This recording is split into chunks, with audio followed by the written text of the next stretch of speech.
Why is it easier to punish than to forgive? Why do verdicts resonate louder than reconciliations? And why do some wounds, even when justice is served, stay unhealed, open? From the desert to the tribunal, from the temple to the family home, forgiveness has always been the most fragile and the most powerful gesture of human existence. It is the one act that bends the line of history, not by force, but by grace. This is Promesa Chronicles, a space where history, philosophy, and faith come together, where the Bible and the Quran engage with anthropology and psychology, where Derrida, Arendt, and Levinas stand alongside prophets, martyrs, and forgotten witnesses of truth. Here, we do not search for easy answers. We trace the hidden threads of meaning. We confront paradoxes, and we dare to ask, what is grace when the world favors vengeance? What is forgiveness when memory refuses silence? This ancient parable will guide us on our journey. Forgiveness written in sand, gratitude carved in stone, a fragile mystery, and an unbreakable truth. The word forgive has a history deeper than most realize. In English, it comes from the Old English forgifan, meaning to give completely, without holding back. In French, pardoner means literally to give through. In Arabic, ghafara suggests the idea of covering, shielding, or hiding a fault with mercy. In Hebrew, salicha conveys the sense of actively releasing, loosening bonds. Across languages, the pattern is clear. Forgiveness is not just a passive absence of anger. It is an active, intentional act of giving. Anthropologists, such as Marcel Mauss in his essay The Gift, remind us that every gift in ancient societies creates a debt. To forgive, then, is to disrupt this endless cycle of debt and repayment. Forgiveness breaks the chain. It refuses to let vengeance be the only language between humans. In this sense, forgiveness is both anti-economic and deeply economic. Anti-economic because it resists the strict logic of exchange. Deeply economic because it establishes a new economy of grace, a circulation where the return is not demanded but offered freely. Think about tribal societies where feuds can last for generations. Anthropological records show that when vengeance was finally abandoned, entire communities were reborn. The act of forgiveness restored alliances, marriages, trade routes, and friendships that vengeance had frozen. Without forgiveness, there was only war. With forgiveness, the future reopened. Psychology confirms this ancient truth. Neuroscientists have observed that holding grudges raises cortisol, the primary stress hormone, which can harm the immune system over time. Forgiveness, on the other hand, lowers heart rate, reduces blood pressure, and even rewires neural pathways. What ancient sages understood, that bitterness poisons the soul, modern science confirms through brain scans. Religions have historically shaped this understanding of human nature into sacred form. In the Quran, God is Al-Ghafur, the most forgiving, whose mercy surpasses wrath. Quran 7:156.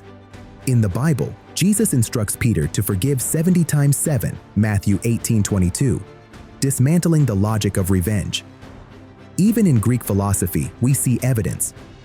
Epictetus advised his students to endure insults with dignity, as the insult harms the insulter more than the insulted. Forgiveness, across different traditions, is never a sign of weakness. It is one of civilization's most delicate yet vital tools. Lesson for today: to forgive is to re-enter history as its author, not its prisoner. Every time we forgive, we refuse to let our story be dictated by harm. Like writing in the sand, forgiveness acknowledges the wound but also trusts the wind to erase it. If forgiving is difficult, asking for forgiveness is even harder. Why? Because it forces us to admit we are not the heroes of our own stories. Emmanuel Levinas wrote that responsibility for the other comes before freedom. To ask for forgiveness is to embrace that responsibility, vulnerable and open. Sociology reveals that shame is one of the most powerful social emotions. Saying, "I am sorry," means accepting humiliation and risking rejection. In some cultures, publicly confessing fault is almost unbearable. Yet, paradoxically, this humiliation can become a form of liberation. Hannah Arendt, reflecting on the human condition, noted that forgiveness is the only way to undo the irreversibility of action.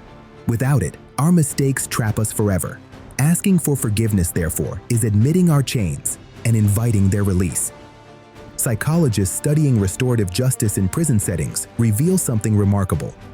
When perpetrators of violent crimes face the families of their victims, the act of asking for forgiveness, sometimes trembling, sometimes through tears, often begins a healing process for both sides. Not always, not perfectly, but enough to show that forgiveness is not just a theory. It is a risk taken with trembling voices. The Bible depicts this humiliation vividly. Think of David after his sin with Bathsheba and the murder of Uriah. Psalm 51 is not a king's decree. It is the cry of a broken man. Have mercy on me, O God, according to your unfailing love. Blot out my transgressions. His kingship cannot shield him from shame. Only the courage to fall to his knees brings renewal. The Quran highlights humility by saying that those who admit their mistakes and sincerely seek forgiveness from Allah without continuing their wrongdoings are guided. Quran 3:135. Asking for forgiveness is not just about shame. It is a path to dignity. Real life delivers countless echoes. In war-torn Rwanda, survivors of the 1994 genocide have testified that when perpetrators asked for forgiveness, even if it was awkward, the healing process started. Tears became water in a desert of silence. Asking for forgiveness is never graceful. It is always raw, awkward, and humiliating. And yet, it is the seed of reconciliation. Lesson for today. Asking for forgiveness is not about losing face, but about regaining your humanity. Pride builds walls. Humility opens doors. The hand extended in apology is often the first stone taken down from the fortress of hatred. One of the most dangerous cliches is, forgive and forget. But memory does not obey commands. Neuroscience tells us that traumatic memories are deeply embedded in the amygdala and hippocampus. They cannot simply be erased. Survivors of abuse, war, or betrayal carry these memories in their very bodies. To demand forgetting is to require amputation of the self. Philosophy warns us here. Derrida argued that true forgiveness must forgive the unforgivable. If we forgive only what is excusable, then forgiveness is unnecessary. But if forgiveness reaches the inexcusable, then forgetting is not only impossible, it would betray the truth of the act. To forgive is to keep memory alive, yet transformed. Memory without forgiveness is a chain. Forgiveness without memory is an illusion. History teaches hard lessons. Germany's struggle with the Holocaust is a powerful example of a nation refusing to forget while choosing paths of reconciliation. Memorials, museums, and education keep the memory alive. Still, gestures of forgiveness, like those from Jewish survivors toward individual Germans, show that forgiveness and memory can exist side by side. One does not erase the other, one restores the other. In theology, the Bible speaks of God remembering sins no more, Jeremiah 31:34. This does not mean divine amnesia. It means that memory no longer influences judgment. Similarly, the Quran affirms that God covers sins with forgiveness, not because they are forgotten, but because mercy redefines them. Real life confirms this paradox. Consider families torn apart by betrayal. The wound may never fully heal, but forgiveness helps them live without letting the wound define every meal, holiday, or silence. Forgiveness is not the erasure of memory, but its transformation. The parable of the desert friends whispers once again. The slap written in sand was not forgotten, it was observed, but it was handed over to the wind. The rescue carved in stone made sure that memory wouldn't be lost to vengeance, but would stay rooted in gratitude. To forgive without forgetting is not a sign of weakness, it is a sign of strength. It is the choice to prevent memory from becoming a dictator. Memory stays, but forgiveness gives it a new voice. The battlefield is humanity's oldest theater of unforgiveness. Here, vengeance is legalized, killing is ritualized, and mercy is treated as betrayal. Even during war, moments of grace emerge unexpectedly. History recalls the Christmas truce of 1914. British and German soldiers, knee-deep in mud and blood, laid down their arms to sing carols, exchange cigarettes, and play football. For one fragile night, grace endured in the trenches. It did not erase the war, but it revealed another way of being human, even where death was in control. Anthropology shows that even in warrior societies, forgiveness rituals are part of how they survive. The Maori of New Zealand practiced utu, reciprocity of revenge, but they also practiced muru, a forgiveness ritual where wrongdoers lost possessions instead of shedding blood. Grace endured not by denying vengeance, but by transforming it. Psychology research on war veterans reveals another truth. Unforgiveness affects soldiers just as much as civilians. Post-traumatic stress often results not only from being harmed, but also from having caused harm. The battlefield leaves behind ghosts. Forgiveness, whether through rituals, therapy, or faith, is crucial for reclaiming life. The Bible presents us with haunting images of battlefields. Jesus, executed as a political rebel, utters words unimaginable for a dying soldier. "Father, forgive them, for they know not what they do." Luke 23:34. Grace endures on the battlefield, not by denying its brutality, but by defying its logic. The Quran echoes this possibility. Repel evil with that which is better, and your enemy will become as close as an intimate friend. Quran 41:34. The parable of the desert friends reminds us again, a slap in the sand could quickly turn into a feud or a battlefield. But when life was at risk, the same hand that wounded also became the hand that saved. Grace didn't erase the slap, it went beyond it. Lesson for today. Grace on the battlefield shows us that forgiveness is not naive. It's a rebellion against inevitability. Whether in wars between nations or conflicts within families, grace dares to say, history is not doomed to repeat its violence. The question of capital punishment exposes the most profound paradox of forgiveness.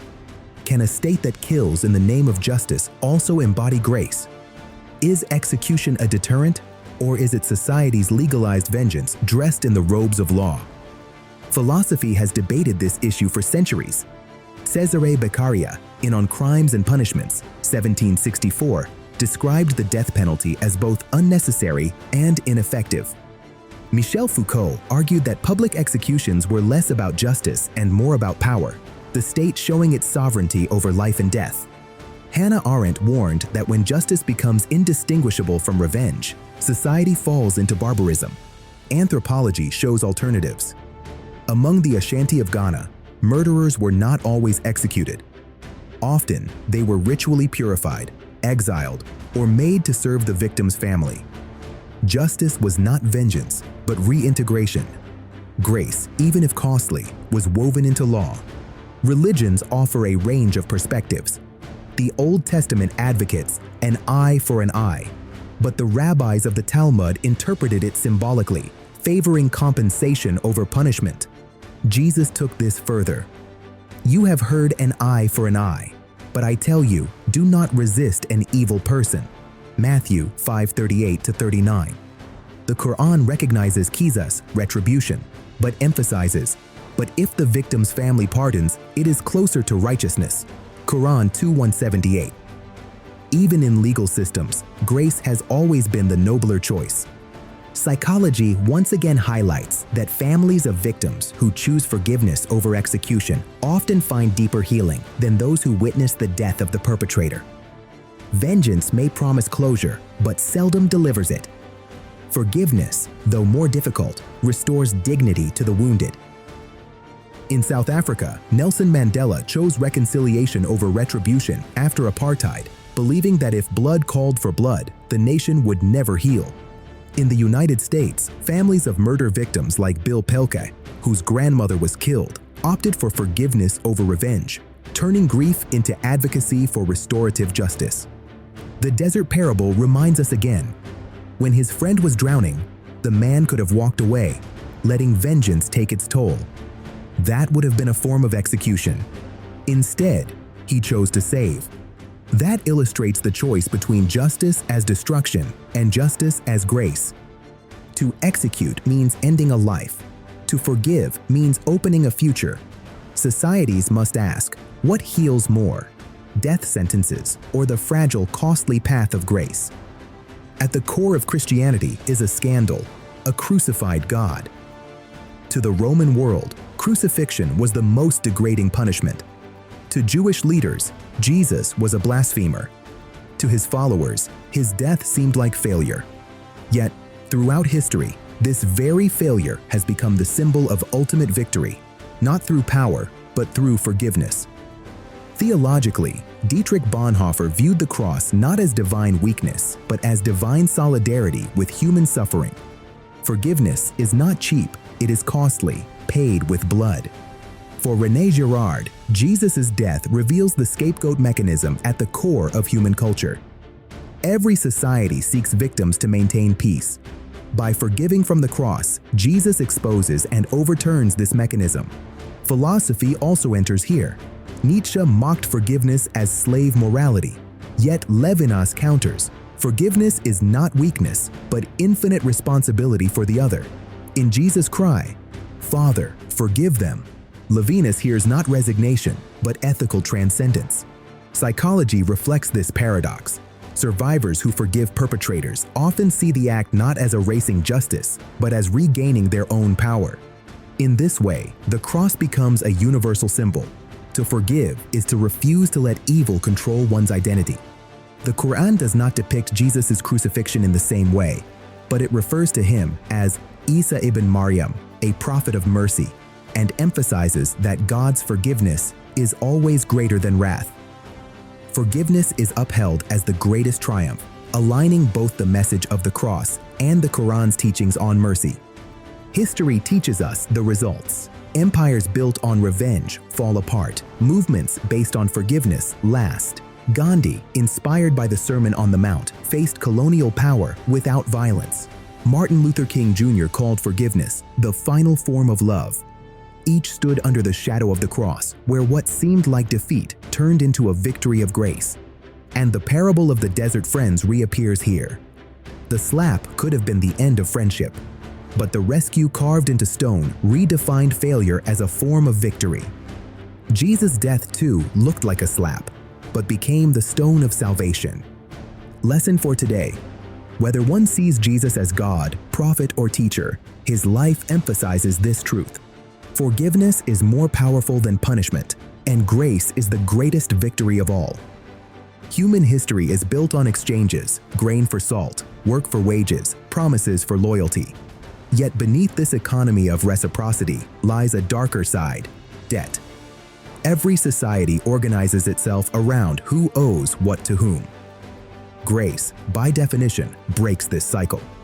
Marcel Mauss, in The Gift, explained that giving in traditional societies was never free. It always created obligations. To refuse repayment was to insult the giver. But when forgiveness enters, the cycle of gift and countergift is paused. Forgiveness is not repayment, it is a rupture. Religions frame this idea in cosmic terms. The Bible describes humanity as being in debt to God. Forgive us our debts as we also forgive our debtors. Matthew 6:12. The Quran echoes this. If the debtor is in difficulty, then grant him time until it is easy for him to repay. But if you remit it by way of charity, that is better for you. Quran 2:280. Both texts reveal the anthropology of debt, but also the radical possibility of grace that cancels it. Anthropology reveals that societies lacking forgiveness tend to collapse under the weight of accumulated grievances. Vengeance becomes passed down through generations. Think about the blood feuds in the Balkans, where debts of honor fueled wars for centuries. Only when forgiveness was formalized, through truth commissions, intermarriages, or public ceremonies, did societies find peace. Philosophy clarifies this paradox. Jacques Derrida argued that true forgiveness cannot be conditional. The moment it is negotiated, "I will forgive if," it becomes a transaction, not grace. True forgiveness is like a gift without expecting anything in return. Yet, even here, another paradox appears. Can we genuinely forgive without at least hoping for reconciliation? In real life, the anthropology of debt shows up in our daily relationships. Couples argue, and one keeps score of wrongs. Parents and children live in silent economies of I sacrificed for you. Colleagues demand apologies as if they are payments. But when forgiveness happens, the ledger is burned. Grace is the only act that refuses to keep track. The desert parable illustrates this. The slap in the sand created a debt. The rescue in the stone canceled it, not through repayment, but through transformation. The story reminds us that grace does not deny debt, it redefines it. Living without forgiveness is living in constant debt. Forgiving resets the economy of human relationships, declaring that not everything needs to be repaid. Grace is the only real freedom from the tyranny of accounts. Forgiveness doesn't erase the truth. Without truth, forgiveness becomes superficial, sentimental, and even risky. Hannah Arendt, reflecting on the atrocities of the 20th century, warned that true reconciliation needs honesty. To forgive without remembering is to let injustice hide. To forgive with honesty is to turn memory into a seed. The South African Truth and Reconciliation Commission, TRC, is regarded as one of the most significant initiatives in contemporary history. Victims of apartheid testified publicly. Perpetrators admitted their crimes in detail, sometimes crying, sometimes indifferent. Forgiveness was not forced, but truth was required. Desmond Tutu said, "There is no future without forgiveness." But he also said, "There is no forgiveness without truth." The world saw an approach to reconciliation based on exposure, not hiding. Psychology affirms the importance of truth-telling. Trauma research shows that unspoken wounds can worsen over time. Survivors who share their stories in safe spaces, whether through therapy, community, or rituals, begin to find healing. When memories are expressed, they become less toxic. Silence, on the other hand, keeps wounds hidden. Forgiveness that comes without truth is not true liberation. It's simply denial. Religions embody this paradox. In the Bible, Joseph forgives his brothers who sold him into slavery, but only after confronting them with their actions. You meant it for evil, but God meant it for good. Genesis 50:20. The truth is recognized before forgiveness is given. In the Quran, Joseph also forgives, but only after revealing the betrayal. Truth and mercy go hand in hand. Philosophy also emphasizes. Paul Ricoeur argued that forgiveness is part of the difficult work of memory. Memory must be preserved, not as a chain, but as a narrative transformed by forgiveness. Everyday life reflects this truth. In families broken by betrayal, reconciliation only happens when the truth is spoken. A spouse cannot forgive adultery that remains unacknowledged. A child cannot forgive abuse that is unnamed. Forgiving without truth is like covering a wound with flowers. Forgiving with truth is like healing it, no matter how painful. The parable of the desert friends reminds us again, the slap was written in sand, not denied or forgotten. The truth was recorded, even if only for a moment. The rescue, however, was carved into stone. Reconciliation needs both the memory of harm and the permanence of gratitude. Lesson for today: forgiveness is not amnesia. It is the courage to face the truth without allowing it to dictate the future. Reconciliation emerges not from forgetting, but from memory transfigured by grace. Hospitality has always been a measure of civilization. To welcome the stranger, to protect the guest, to feed the hungry, these gestures are sacred across cultures. Yet, offering hospitality is never easy. It involves opening doors to those who might cause harm, disappoint, or betray. Forgiveness, in many ways, is a form of hospitality. It is the act of welcoming the offender into the fragile home of one's wounded heart. Law faces challenges with this approach. Legal systems are based on punishment, restitution, and deterrence. They rarely incorporate forgiveness as a core principle. However, the idea of restorative justice is gradually shifting this traditional view. In places from New Zealand to Canada, Indigenous traditions have influenced legal practices by emphasizing dialogue circles over incarceration. Here, the offender confronts the victim, the community listens, and sometimes forgiveness occurs. Philosophy deepens the connection. Derrida described hospitality as unconditional openness, yet also warned of its dangers. Absolute hospitality risks chaos. Conditional hospitality risks becoming just a transaction. Forgiveness, too, exists in this tension. To forgive is to open the door of the heart, but not blindly, not without discernment. The Bible roots this in divine hospitality. The prodigal son, returning in shame, finds not punishment, but acceptance. While he was still a long way off, his father saw him and was filled with compassion. Luke 15:20. Forgiveness becomes a celebration, hospitality without suspicion. The Quran affirms the same. Let them pardon and forgive. Do you not wish that Allah should forgive you? Quran 24:22. The divine welcome serves as a model for human hospitality. Anthropology confirms the social aspect. Nomadic tribes living in deserts practiced intense hospitality because survival depended on it. Refusing shelter meant condemning someone to death. Forgiveness, too, is a form of survival. It stops the desert of the heart from becoming uninhabitable. In real life, hospitality as forgiveness transforms families and countries alike. When refugees are welcomed not with suspicion, but with empathy, cycles of revenge are broken. When enemies share meals, conflicts weaken.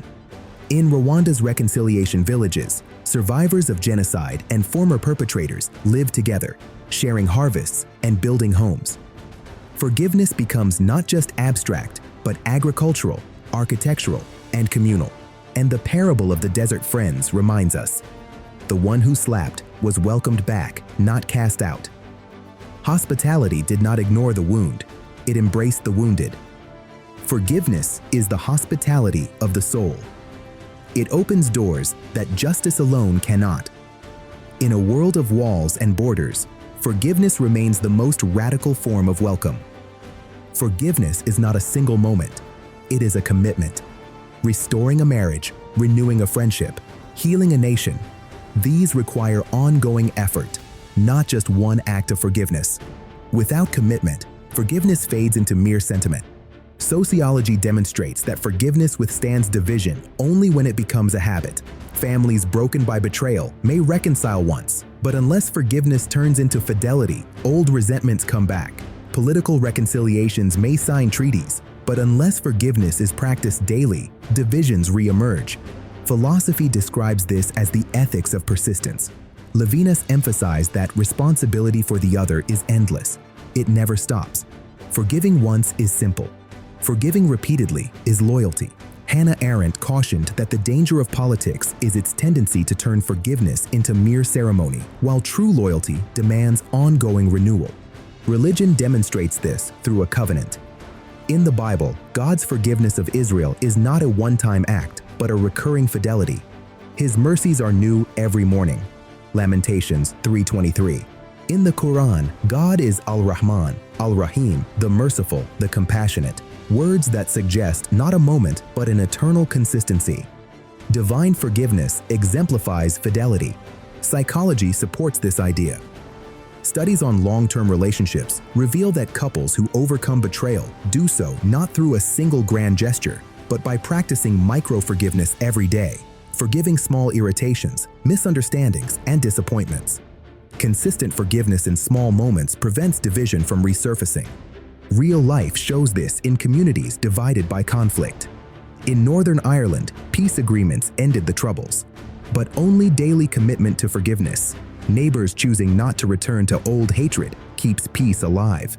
In South Africa, truth commissions have started the healing process, but ongoing fidelity is still needed to overcome racial divides. Forgiveness fights division only when it is cared for, like a garden. The desert parable ends here. The slap written in sand, the rescue carved in stone.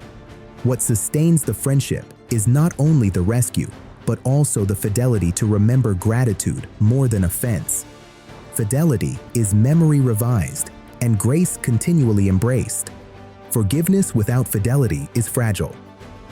To resist division, forgiveness must become a discipline, a rhythm of life, a covenant renewed daily.